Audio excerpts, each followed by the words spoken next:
Boa noite a todos.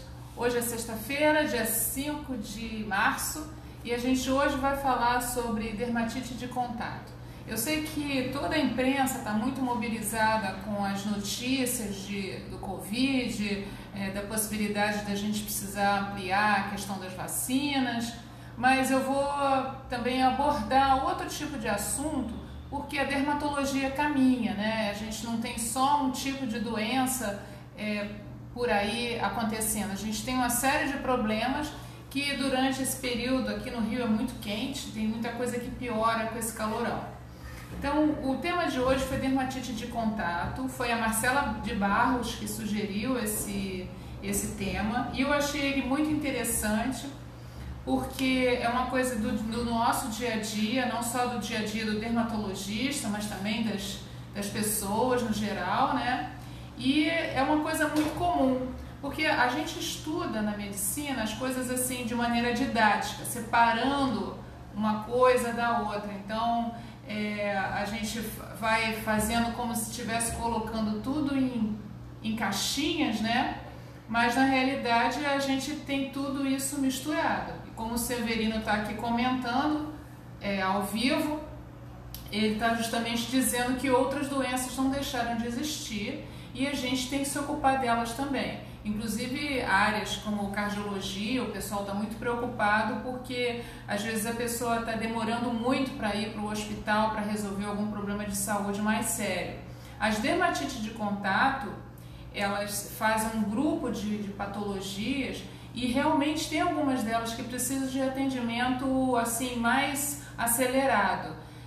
Porque a intensidade do problema vai variar de acordo com a pessoa. E são dermatites que têm muita influência da própria imunidade. Então, quando as pessoas têm uma imunidade que favorece a dermatite de contato, vão ter quadros mais sérios. E às vezes o alergeno e o sistema imunológico da pessoa é mais tranquilo, então os quadros são mais brandos, dá pra gente atender em termos ambulatorial. O que eu quero falar hoje? Como o assunto é muito amplo, eu separei algumas áreas dentro desse assunto que eu acho que são mais relevantes assim no dia a dia.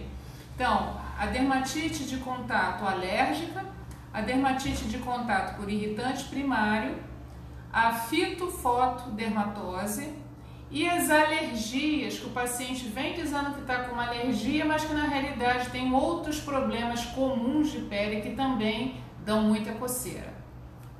As dermatites de contato alérgicas, elas estão aumentando a cada ano. Por quê? Porque cada vez mais se fabricam substâncias diferentes, compostos diferentes. Na área dos cosméticos, por exemplo, a cada ano são lançados em média 2.000 novos produtos. E a partir de 2005, a legislação fez com que tornasse obrigatório a cosmetovigilância. O que é isso? As empresas têm que registrar os problemas de dermatite de contato alérgica ou dermatite de contato por irritante primário e registrar isso para ter um controle, porque de acordo com o que se espera de mercado, 3 a 4% da população vai ter alergia ou a dermatite de contato por algum produto. E isso não pode ultrapassar um determinado percentual. Então, eles têm que estar sempre fazendo uma revisão para saber se as pessoas têm problemas para poder retirar, inclusive, os produtos de mercado. Eu gosto muito de contar histórias e a primeira história foi a história de uns anos atrás, década de 1990, foi lançada no mercado uma nova tintura. A marca já existia, mas ela lançou uma cor nova, que era um castanho assim avermelhado. E eu atendi muita gente no consultório com dermatite de contato alérgica. A dermatite de contato alérgica, ela geralmente, no geral, sensibiliza a pessoa no primeiro contato e no segundo contato é que vai fazer uma reação maior. Então, na década de 1990, eu não sei precisar exatamente o ano, essa empresa lançou então uma tinta de cabelo, que era um castanho avermelhado, e deu dermatite de contato numa série de pessoas. Eu lá no consultório atendi bastante gente, então às vezes o cliente não sabe que ele pode entrar no saque da empresa por telefone ou por e-mail e informar a reação que aconteceu. Então, o que eu fiz? Como eu tinha vários casos de dermatite de contato alérgica, aquele tipo de tinta de cabelo, eu mesmo informei a empresa, olha, atendi tantos casos, aí eu descrevi. O que acontecia? A pessoa pintava o cabelo, na hora não sentia nada. Então, como a reação de dermatite de contato alérgica, ela pode acontecer até 48 horas depois do contato, depois que a pessoa fazia assim umas 24 a 48 horas, começava a inchar todo o couro cabeludo e dar uma coceira assim violenta. Então aquilo foi informado à empresa e provavelmente aquela fórmula foi modificada ou retirada do mercado, porque depois eu não tive mais esse tipo de problema. No caso da dermatite de contato alérgica, elas são assim muito individuais.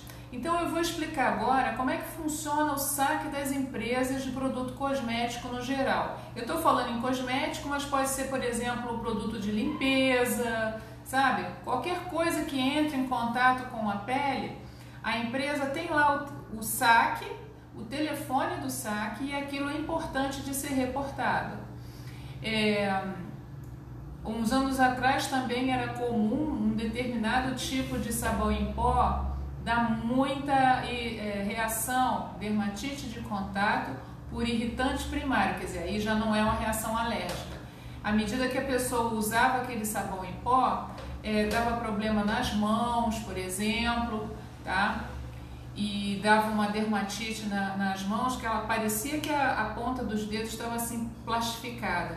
Aquilo demorou muitos anos, foi muito tempo da gente orientando o cliente a não pegar naquele tipo de sabão, porque os sabões de lavar roupa desse tipo em pó, eles são mais agressivos, porque eles precisam de ter substâncias que realmente têm um poder de lavar as coisas com mais intensidade e assim, de uma maneira mais precisa, que o resultado da roupa fique bem limpa, né? Então, eu já falei de dois tipos de dermatite de contato. A dermatite de contato alérgica, que contém essa história da tinta de cabelo, e falei também já da dermatite por irritante primário. Marcela Barros, eu quero agradecer, que foi ela que indicou hoje esse tema, ela acabou de entrar. Oi. Tô vendo o pessoal entrando. Vocês podem fazer perguntas que eu tô acompanhando, tá bom? Eu interrompo a qualquer momento, porque isso aqui é ao vivo, a ideia é ser um bate-papo. Então, a dermatite de contato alérgica, eu estava explicando que tem o sistema do saque, que faz a cosmetovigilância, né, que é para você reportar o que deu alergia. Então, como que essas empresas trabalham? As empresas maiores têm até uma supervisão de outra empresa especializada em atender esses clientes de saque. Então, a pessoa telefona, tem lá o médico dermatologista que por telefone pergunta uma série de coisas, esclarece toda aquela história, o que aconteceu, como é que usou o produto, o que precisa saber. Boa noite, Marcela. Porque precisa saber se aquilo foi um mau uso ou se realmente aquilo foi alérgico. Então tem toda uma investigação para saber o que realmente estava acontecendo e, de um modo geral, por telefone já é possível orientar a pessoa como proceder dentro daquela situação. Nos casos em que aquilo não foi esclarecido, a empresa entra em contato com o dermatologista da região que a pessoa mora, e aí vai haver uma segunda fase, quer dizer, geralmente a gente faz um teste de contato com aquela substância, o produto inteiro, na região do dorso, das costas, E depois, se aquele teste for de dermatite de contato alérgico for positivo com 48 horas, quer dizer, a gente deixa ali, é um papel de filtro desses, tipo papel de filtro de fazer café, bota ali um pouquinho do produto, gruda nas costas, e aí se o resultado for positivo para dermatite de contato com 48 horas, a gente informa a empresa manda codificado todos os elementos que tem dentro daquela fórmula, e aí a gente faz um novo teste de contato com todas as substâncias daquela fórmula. E aí, por exemplo, pode dar assim, você informa a empresa, olha, deu alergia ao número 22, vamos dizer, vamos dar um exemplo. Então, aí a empresa fala qual é a substância daquele composto do número 22. Então, quando a pessoa comprar um novo produto, ela pode ler no rótulo se tem aquele produto que ela tem alergia, entendeu? Edna, o Pedro Sá já respondeu. Hoje o tema da live é dermatite de contato. E eu estava explicando justamente como que a pessoa, quando tem uma reação a um produto de uso tópico, seja creme, seja tintura de cabelo, o que for, vai lá no rótulo do produto, vê o telefone do saque, telefona e se informa, porque às vezes precisa de uma investigação mais detalhada. Eu trabalhei eu acho que tem mais de 20 anos, justamente fazendo esse tipo de atendimento. Então, nos primeiros 12 anos o atendimento era bem intenso, mas depois as empresas vão se preparando melhor, né? Então faz um saque com melhor qualidade e aí, de um modo geral, só chega para ser atendido por o dermatologista na região aqueles casos que não conseguiu resolver por telefone, tá? De um modo geral, eles têm conseguido resolver. E isso dá mais subsídio, mais informação para as empresas entenderem como que os produtos lançados se comportam no mercado, entendeu? Porque você lança o produto, de um modo geral, todos os produtos lançados, eles passam por testes em empresas de pesquisa. Esses testes dão todos ok, a documentação vai para Brasília, e aí o produto é aprovado para venda. Então é muito importante, qualquer produto que a gente use, ele tenha o registro. Porque depois, quando houver qualquer tipo de reação, você pode fazer então o reporte para a empresa dizendo o que aconteceu. E aí, se o índice for superior a 3 a 4%, então o produto é retirado do mercado para se fazer uma nova avaliação ou modificação da fórmula, ou o que seja, tá? Então isso é uma coisa que pouca gente sabe, a gente vê que tem muito pouca gente que utiliza esse recurso, mas é um recurso muito bacana. Eu tive um caso uma vez de uma senhora que ela usou um protetor solar e ela teve uma reação tão forte ao protetor solar nos braços, onde ela passou, no rosto, onde estava para fora da roupa que ela usou aquele filtro solar, ela teve uma reação tão forte que ela ficou cheia de bolinhas pequenas vesículas, como se ela tivesse se queimado com um óleo quente, uma coisa assim. E por causa disso ela ficou afastada do trabalho 15 dias. Então, quer dizer, existem reações alérgicas que são muito fortes.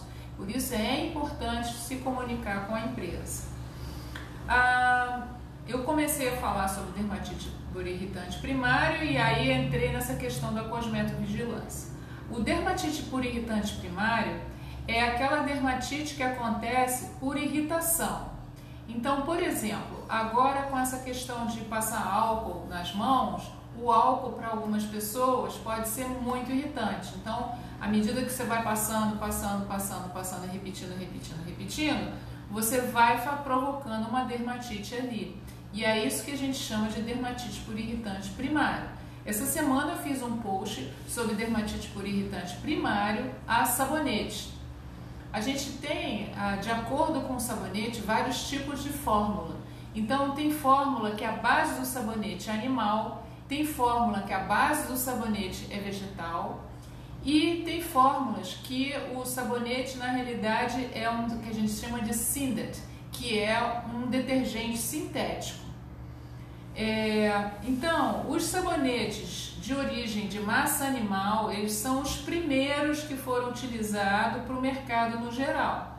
Aquele tipo de sabonete é feito com gordura de animal, geralmente refúgio, né, de manipulação de gado, por exemplo. Aquela gordura ela é misturada com soda cáustica e aí faz uma base de sabão, que é uma base de sabão que tem muita soda cáustica ainda ali, muita liberação de hidrogênio mais. Então é um tipo de sabão que costuma dar mais dermatite por irritante primário.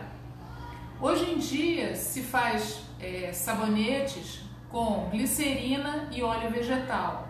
Então o óleo vegetal é outro tipo de gordura e o reagente é uma glicerina. Então esse tipo de sabão dá menos dermatite por irritante primário. Então lá no rótulo do sabonete está lá, base vegetal. Esse é o sabonete ideal de se utilizar. Por outro lado, a gente tem também, que a gente chama de sabonete líquido, mas na realidade são detergentes, que são próprios para uso na mão, para o banho, e aí eles têm todo um detalhamento na fórmula que usa produto sintético, mas coloca um pH, uma estrutura de fórmula mais parecido com o pH da pele. O pH da pele é 5,5, então eles ajustam. Como é que a gente sabe que o sabonete líquido está ajustado? Está lá na fórmula escrito, por exemplo, ácido cítrico, tá? Que é para ajustar o pH em 5,5. E esses, de um modo geral, são mais suaves. À medida que eu fui estudando essa questão de sabonete líquido, shampoo e tudo, eu hoje em dia sei muito bem ler a fórmula e indicar o que está mais suave, tá? Porque a gente tem determinados tipos de detergentes sintéticos que entram nos sabonetes líquidos e no shampoo que são mais irritantes a longo prazo. Então, o detergente sintético do sabonete líquido ou do shampoo, ele pode dar um ressecamento na pele ou uma descamação no couro cabeludo a partir de 15 dias de uso. É uma dermatite por irritante primário que acontece 15 dias de uso depois. Então, às vezes, você compra um produto novo que você começou a usar, um shampoo novo, e aí diz assim, puxa, esse shampoo tá me dando caspa. Na realidade, não é a caspa que a gente conhece como dermatite seborreica. Na realidade, é uma dermatite por irritante primário. Então, dá uma escamação fininha em todo o couro cabeludo. E se você insistir em usar aquilo que é irritante, vai provocar queda de cabelo, porque irrita o folículo. No couro cabeludo, as dermatites por irritante primário, a dermatite alérgica até, o que acontece? O couro cabeludo só tem basicamente 3 tipos de sintoma. Os mais comuns é ficar avermelhado, uma descamação assim fininha, e algumas pessoas, se a reação alérgica for muito intensa, o couro cabeludo incha. Eu já vi gente inchada até aqui, ó, até essa região da sobrancelha. Naquela época que se fazia muita escova com formol, muitas vezes eram fórmulas domésticas que misturava, fazia uma mistureba danada. E eu atendi uma senhora uma vez que ela parecia um ET, a cabeça dela inchou, tudo isso aqui ficou parecendo aqueles ETs que a gente vê em programa, né? Inchou aqui a região frontal, inchou todo o couro cabeludo, a cabeça dela ficou desse tamanho assim, uma cabeça de ovo assim, de tão forte que foi a reação alérgica. O pior foi que aquele produto tinha que ficar na cabeça 3 dias para poder fazer efeito, né? O efeito no cabelo, de quebrar as estruturas do cabelo e deixar liso. E a mulher não queria lavar a cabeça. Então aquilo me deixou muito preocupada, porque o produto estava lá no couro cabeludo e a pessoa não queria tirar. Então aquilo podia ir aumentando. Tem 15 dias, infelizmente, eu li a notícia de um óbito de uma menina em Goiás, que ela já tinha tido uma alergia à tintura de cabelo, uma menina jovem, Cada vez que ela foi entrando em contato com a tinta de cabelo, a reação foi mais forte. Na penúltima vez ela foi atendida numa emergência, saiu, e aí há 15 dias atrás ela ligou para a amiga: olha, eu vou pintar meu cabelo. Ela não saiu nem do salão, porque ela faleceu. Então, porque isso é uma característica das alergias. Toda vez que a gente tem dermatite de contato, qualquer produto, dermatite de contato alérgica, a gente tem que evitar. Então, por exemplo, é comum a gente atender pessoas com alergia a brinco de bijuteria, tá? Então, o que a pessoa faz às vezes? Passa uma pomadinha ali porque diz que a orelha ficou inflamada quando usou o brinco. Só que cada vez mais essa reação vai aumentando. Qualquer elemento dentro do metal pode dar alergia. O mais comum é o níquel. Então o níquel ele entra na liga do metal da bijuteria e ele pode dar então a dermatite de contato alérgica. Geralmente quando a pessoa tem alergia ao níquel, ela também tem coceira no abdômen onde fica a base do botão da calça jeans. As calças jeans são os botões, na maioria das vezes, são botões metálicos e a base do botão é metálico também.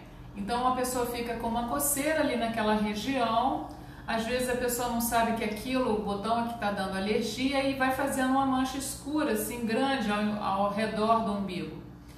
Cada vez que a pessoa usa aquilo, usa o brinco de bijuteria, a reação vai aumentando.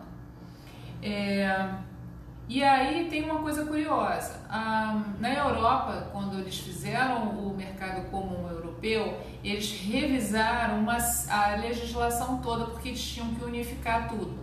Então nessa área de cosmetovigilância, dermatite de contato, eles estabeleceram o seguinte: qualquer bijuteria tem que ter um banho de ouro, geralmente, né, por uma substância que seja hipoalergênica, que dure 2 anos. Então aquilo não pode descascar durante 2 anos. Isso trouxe um alento para quem tem alergia à bijuteria. Uma outra coisa que eu também coloquei na nossa chamada dessa semana para a live foi a questão das latas. Quando a gente tem lata de sardinha, as latas de sardinha tradicionais, elas não são feitas de alumínio, elas têm aquela costura assim ao redor da lata, né? Tem aquela emenda e tem outra costura embaixo. Então, aquele tipo de lata também tem níquel. E aí, quando a pessoa costuma comer muita conserva que vem desse tipo de lata tradicional, que não é lata de alumínio, ela também pode fazer uma sensibilização por via oral. Então pode dar uma alergia no corpo todo, tá? Placa de urticária, diarreia, entendeu? Por isso que eu comecei a live dizendo que a gente está falando de dermatite de contato do ponto de vista didático, mas do ponto de vista prático, o que a gente vê é toda uma mistura de coisas, tá? Eu, por exemplo, não posso comer crustáceos, que eu tenho alergia a crustáceos. Mas você sabe que é uma outra coisa que eu também não posso fazer? É tomar aquele tipo de coisa que se usava uns anos atrás com glutamina e condroitino, porque aquilo é feito de casca de ostra. E aquilo às vezes não está escrito lá na fórmula que aquilo é feito de casca de ostra, porque pode me dar alergia também, tá bom? Então, é o tipo da coisa que a gente tem que evitar, não tem outra alternativa, né? Eu queria falar também sobre a fitofotodermatose. A gente chama de fito porque é de origem de plantas, foto porque precisa do sol para ativar, e dermatose porque geralmente dá reação na pele. Essa semana mesmo atendi uma senhora com uma placa aqui assim nessa região do pescoço. O aspecto era assim de uma queimadura, mas na realidade era um perfume novo que ela ganhou, delicioso, de boa qualidade, que ela passou aqui o spray aqui, e aí quando ela saiu na rua, com a incidência do sol, fez uma área de queimadura, é uma queimadura que coça muito. Como o perfume spray ele concentrou mais nessa região, aí fez uma rodelinha aqui, toda essa área do pescoço, da área do decote, até um pouco aqui assim na região dos braços, também tinha reação, mas mais suave. Por quê? Porque o perfume spray faz uma nuvem. Então ela aplicou aqui, a área onde concentrou fez uma dermatite maior e depois a área do decote e dos ombros fez uma dermatite mais suave. Qual é o tratamento para isso? Basicamente, suspender o uso do perfume e evitar de pegar sol uns dias. Eu uma vez deixei um rapaz que teve uma reação muito forte a um perfume. Ele fez, parecia que ele tinha tomado um banho de água fervendo, sabe? Foi uma reação muito forte. Eu deixei ele uma semana em casa, ele só podia sair à noite e com as medicações e tudo, né? Então ele ficou muito estressado porque ficou aquela semana em casa, porque tinha que trabalhar e tudo, mas eu não poderia deixar ele sair na luz solar, ele não podia nem chegar perto da janela. Ele teve que ficar realmente longe de qualquer luz solar.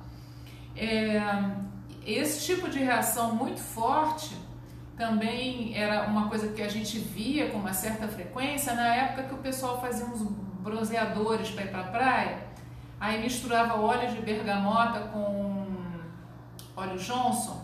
Bergamota é tangerina, então qualquer fruta cítrica ela pode dar queimadura, então fazia uma fitofotodermatose.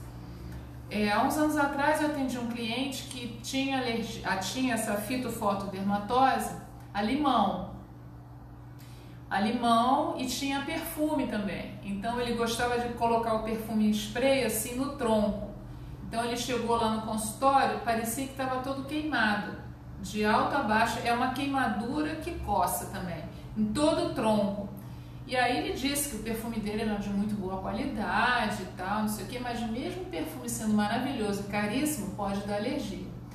E aí ele estava bem orientado, ele teve que parar de usar aquele perfume, eu acho que era um Polo da Ralph Lauren, uma coisa assim. E aí um dia ele chegou todo chapiscado, assim como quem tivesse levado pingos também no tronco.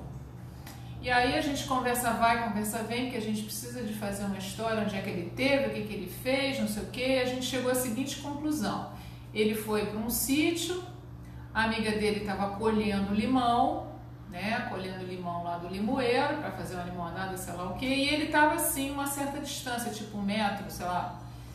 E aí quando você retira a fruta cítrica do pé, a gente sente um cheirinho, não é isso? Então aquele ligeiro produto que saiu dali do limoeiro respingou ele e ele apareceu lá no consultório com essa fitofotodermatose também.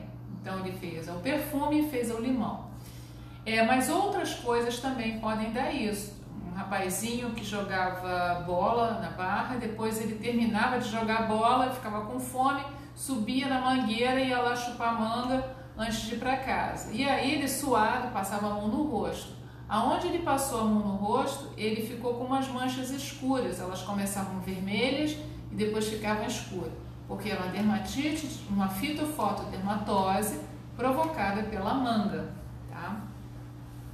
E aí, por último, eu queria falar de uma situação que o paciente chega no consultório e diz assim: doutora, eu tô com uma alergia. E aí a gente vai examinar. Primeiro, a história é uma história de que a coceira é mais noturna. Depois, que tem outras pessoas coçando em casa.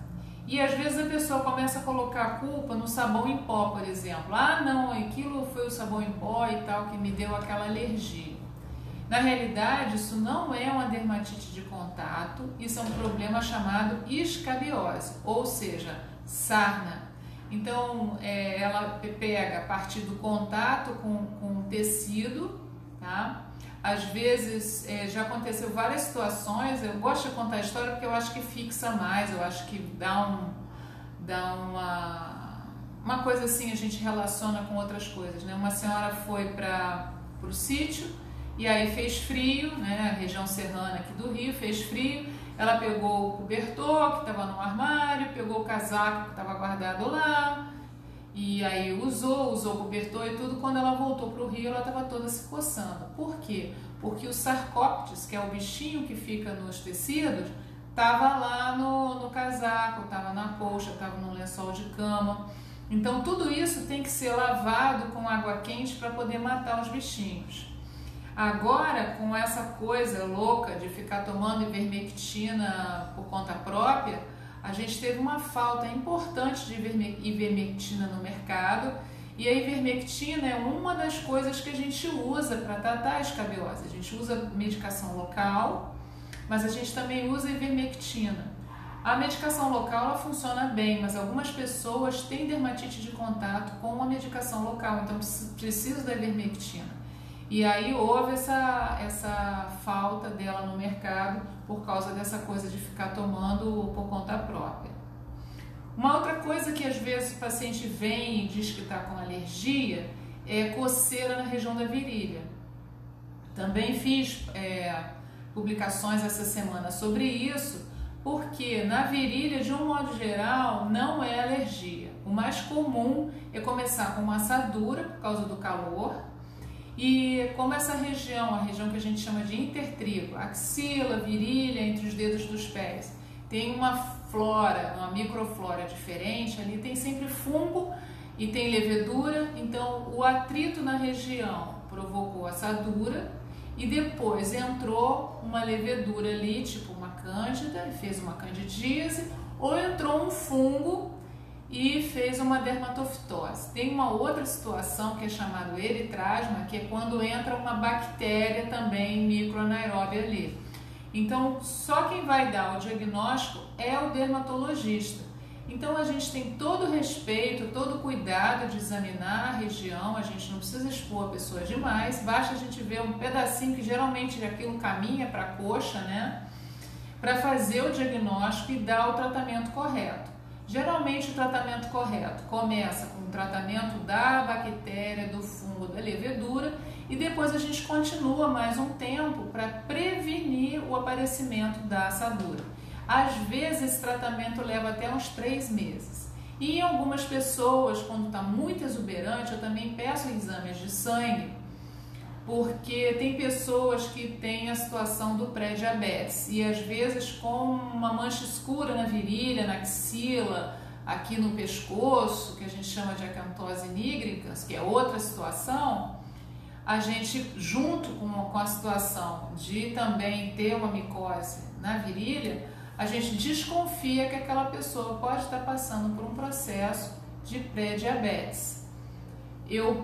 De um modo geral, eu digo que formiga que costuma ter mais isso. Por quê? Porque a pessoa que gosta de mais doce, de comidas com absorção muito rápida de carboidrato, né? Que tem mais tendência a ter esse tipo de problema na virilha. Outra coisa também é aquela questão de deixar a sunga lá no banheiro, úmida, e no dia seguinte vestir de novo. O homem faz muito isso. Às vezes passa só uma água durante o banho, pendura lá e no dia seguinte usa de novo. Então vai juntando ali fungo, bactérias e quando a pessoa vai usar, aparece a micose na virilha. Então isso não é dermatite de contato, essas duas situações, mas a pessoa vem ao consultório dizendo, olha, estou com uma alergia, e na realidade não é uma alergia. A gente tem que fazer uma história clínica assim, bem detalhada, depois a gente parte para fazer o exame físico, para a gente descobrir o que está causando aquela dermatite de contato. Uma coisa assim curiosa é que eu já tive casos de dermatite de contato nessa região perioral, dermatite de contato alérgica. De um modo geral, a comida crua, tipo maçã, cenoura, pera, cereja, tomate, melão, fruta cítrica tipo laranja, a pessoa chupa uma laranja e faz aquela dermatite de contato aqui. Uma outra coisa também é aquele mate com limão ou limonada que faz o formato aqui do copo redondo, né? Então quando a pessoa toma, encosta a borda do copo aqui, aí fica com aquela dermatite que parece um bigode descendo para cá. Também é um tipo de fitofotodermatose. Então aí pode ter tanto fitofotodermatose como uma dermatite de contato alérgica, e a gente só vai saber o que está acontecendo fazendo uma história assim bem detalhada. Uma outra coisa também que eu acho curiosa, e aí eu já vou me encaminhando mais para o final da live, se vocês tiverem perguntas podem fazer, tá bom? A dermatite, a alergia a látex. Então o látex ele foi desenvolvido no final do século XIX, as pessoas usavam aquelas luvas de borracha, de látex, mesmo de seringueira, né? Hoje em dia já tem látex que é artificial, mas ele ainda é usado em alguns produtos. Então quem tem alergia a látex, se essa alergia for muito intensa, ela não pode morar numa rua que tenha muito movimento de carro ou de ônibus, porque o látex fica no meio ambiente, ele voa, e aí a pessoa respira aquilo e pode dar alergia respiratória. A Edna está perguntando se eu tenho indicação de algum tipo de shampoo. Edna, para indicar shampoo é uma coisa assim muito detalhada. Por quê? Quando a gente está falando em dermatite por irritante primário, a gente quer que o shampoo ou não tenha lauril sulfato de sódio, que é o detergente que com certeza dá sempre dermatite por irritante primário no uso prolongado. Então, com relação à dermatite de contato, a gente prefere shampoo que não tenha lauril sulfato de sódio, tá? Mas a escolha do shampoo, ela não é só em função do tipo de detergente que tem ali dentro. A gente tem pessoas com cabelo fino, com cabelo grosso, com cabelo oleoso, com cabelo mais seco, então isso precisa ser mais refinado na hora que a gente vai escolher, tá? Nem sempre o mais caro é que é o melhor. Então eu, de um modo geral, olho se o shampoo não tem lauril sulfato de sódio, tá? Porque o pessoal fala assim, o shampoo é sem sal, não tem nada a ver, o sal é só um espessante. O lauril sulfato de sódio é um irritante primário que ele é até usado como controle. Quando você quer fazer um teste de contato positivo, você usa o lauril a 12%, que ele vai dar sempre dermatite de contato por irritante primário. Então o shampoo deve não ter o lauril, e às vezes ele tem a combinação de outros tipos de detergente. Então não tem lauril sulfato de sódio, que é justamente o que você falou, Edna, é o que dá mais espuma, mas tem outros mais suaves, como o laurete sulfato e o laurete combinado com outros tipos de detergente. Então, se a gente vê o rótulo do shampoo, eu percebo que ele tem a combinação daquele surfactante não iônico, né, um laurete em vez de lauril, combinado com outros tipos de detergente. Os outros detergentes, Edna, que não ensaboam, eles podem ser combinados com um detergente, com outro tipo de detergente, para que aquilo crie um pouco de espuma. A espuma, ela não é necessária para trazer uma boa lavagem, ela só é uma indicação para a gente saber se a gente está fazendo alguma coisa ali, entendeu? É como a menta nos cremes dentais, aqueles produtos mentolados que a gente usa para escovar os dentes, aquilo é só para a gente ter uma sensação de frescor, mas na realidade a gente não sabe se está realmente bem lavado, né? Bem escovado os dentes. Foi mais uma criação de marketing, agora do início do século XX, essa sensação de frescor, mas os cremes dentais, por exemplo, mais modernos ou terapêuticos, eles de um modo geral não são tão mentolados e às vezes não trazem aquela sensação tão agradável depois de escovar os dentes. A mesma coisa é o shampoo, quanto mais espuma, mais a gente tem a sensação de que está lavando, que está mais bem lavado. Mas a verdade é que a tendência, que embora esses detergentes surfactantes não iônicos sejam muito mais baratos para a indústria, a tendência é misturar com outros surfactantes que são mais caros, mas são menos irritantes. A Hearst foi a primeira que fez detergente de lavar louça, por exemplo, mais ou menos na década de 1950. Então, no início, todo detergente era terrível para as mãos. Eu até acho que deve ter gente aqui no grupo me assistindo que teve muita reação nas mãos por causa de detergente de cozinha, e depois começou a aparecer lá no rótulo, dermatologicamente testado, porque justamente como o lauryl sulfato de sódio é o maior irritante de todos, eles foram equilibrando as fórmulas para poder reduzir essa questão da dermatite por irritante primário. A Marcela está dizendo que ela só pode usar luva nitrílica ou de vinil, porque as luvas de látex causam dermatite nas mãos. Pois é, Marcela, eu também uso nitrílica ou luva de vinil, porque não é que eu tenho alergia ao látex, eu tenho alergia ao pó da luva. Então eles colocam um pó dentro para aquilo não ficar, não grudar, né? O látex não grudar, e aí quando eu uso eu fico com dermatite, sobretudo no dorso aqui dos dedos, porque onde a gente sua mais é que dá mais dermatite. Então, às vezes a gente está com uma pulseira ou um relógio, no trinco ali, que é aquele lugar que faz atrito e que sua, é que dá mais dermatite de contato. A Marcela também está dizendo que a mãe dela também tem e só usa a mesma marca. Pois é, eu tenho usado luva de vinil. Elas estão bem caras, as nitrílicas, então, Nossa Senhora, estão bem caras. Antes dessa pandemia, uma caixa de luva custava R$25, agora já está R$80. Então, não está fácil, não. Então, eu já estou me encaminhando mais pro final da live. Esses dias eu também falei de alergia ao esmalte também, que às vezes a pessoa quer insistir de usar aquele esmalte que dá alergia. Mas o esmalte também dá muita alergia no torno aqui assim dos dedos, pode dar alergia nas pálpebras. Aonde você tiver com esmalte na unha que você se coçar, passar a mão, você vai fazer uma dermatite de contato alérgica, tá? A Marcela está dizendo também que tem alergia a detergente.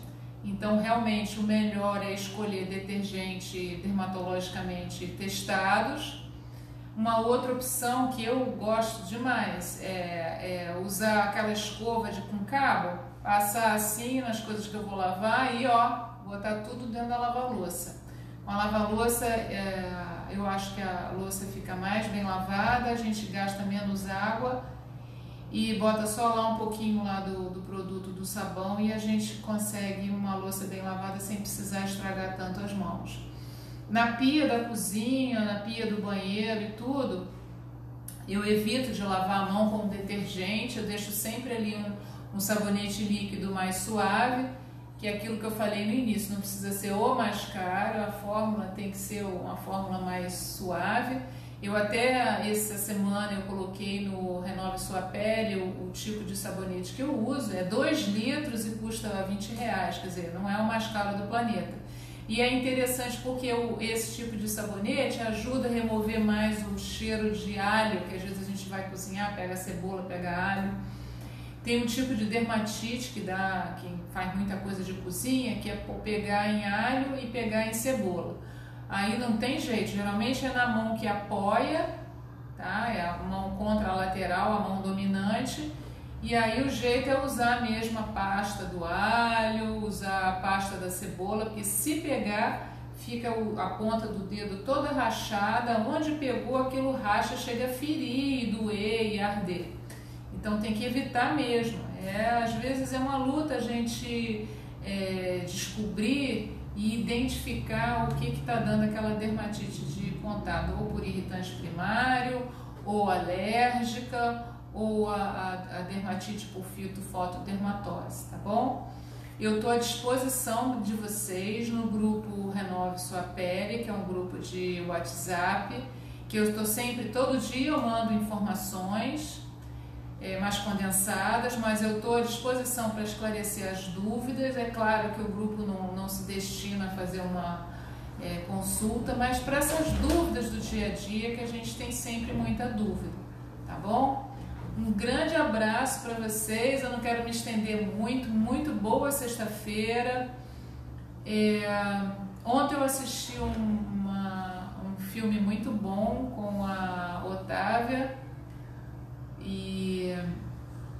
Spencer, sobre uma mulher negra nos Estados Unidos, que no início do século XX ela criou um produto para cuidar dos cabelos das mulheres negras.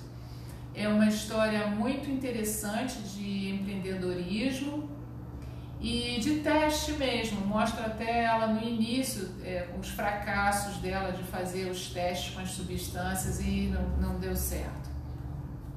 De mensagem final, eu queria deixar para vocês, ainda tem mais história para contar, viu? Mas, enfim, eu quero que vocês evitem de usar produtos caseiros, porque produto caseiro, quando dá alergia, é um negócio muito sério. E eu só vou contar mais uma história porque eu não resisto. Eu tenho uma cliente que ela tem alergia a corante vermelho. E aí ela uma vez chegou com uma dermatite enorme na região do abdômen. Abdômen pegava aqui o início das coxas. Falei, gente, mas o que aconteceu? E aí a gente conversando e explicando, não sei o que, sabe o que foi? Ela fez pizza, o molho da pizza industrializado provavelmente tinha corante. A hora que ela abriu o forno, ela disse que já sentiu, logo depois começou a coçar. Então aquele corante do molho do tomate fez uma dermatite de contato incrível. Então, gente, tem que ser Sherlock, é um assunto assim que me fascina realmente. Se vocês tiverem dúvidas, tiverem problemas, marca lá comigo, vai lá no consultório, eu tenho o maior prazer de atender. E tem só mais uma história. Já tive um paciente, ele é meu cliente, claro, até hoje, que ele tem alergia a corante amarelo.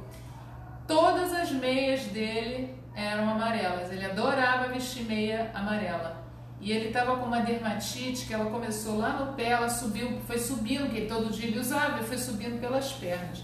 Então hoje em dia ele não tem mais nenhuma meia amarela no armário, nem camiseta amarela, e tinha várias coisas amarelas. O tronco também, às vezes ele aparecia, era a camiseta amarela que ele usava, tá bom? Então são histórias fascinantes, tem muito mais história para contar. Tem história, por exemplo, de corante com aquelas creme dental de infantil, aqueles vermelhinhos, que a pessoa mal terminou de escovar os dentes, a criança já está com aquele lábio assim inchado de corante.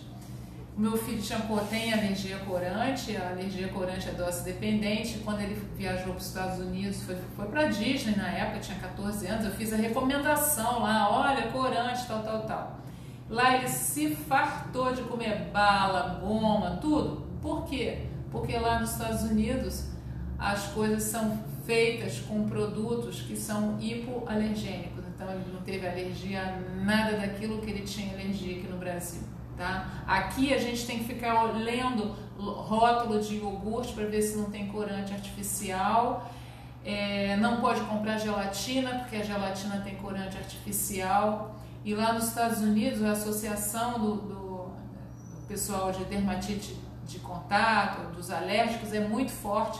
Eles fazem lobby, eles elegem a substância do ano para combater as substâncias que dão alergia. A Elizabeth Lordello, o filme é um filme da Netflix, tá? E o nome do filme é Madame C.J. Walker, que é o nome dela de casada, tá bom? Que é o nome da empresa. A empresa ainda existe até hoje, viu, gente? Começou no início do século XX e existe até hoje. É uma série, acho que são uns 4 ou 5 capítulos, mas é muito bacana para nós mulheres. Falando nisso, eu quero dizer para vocês que eu sou membro do grupo Mulheres do Brasil, mulheresdobrasil.org.br. O grupo já está com 80 mil mulheres. eles desejam chegar a 100 mil e uma das iniciativas do grupo foi criar a campanha Unidos pela Vacina, tá? Então, vez por outra, vocês vão ver publicações sobre isso. É uma iniciativa que vai fazer com que as empresas adotem cidades para dar toda a infraestrutura que os 5.500 municípios brasileiros precisam para a chegada da vacina, tá bom? Então, olha, bom fim de semana, bom filme, um grande abraço para vocês. Tchau, tchau!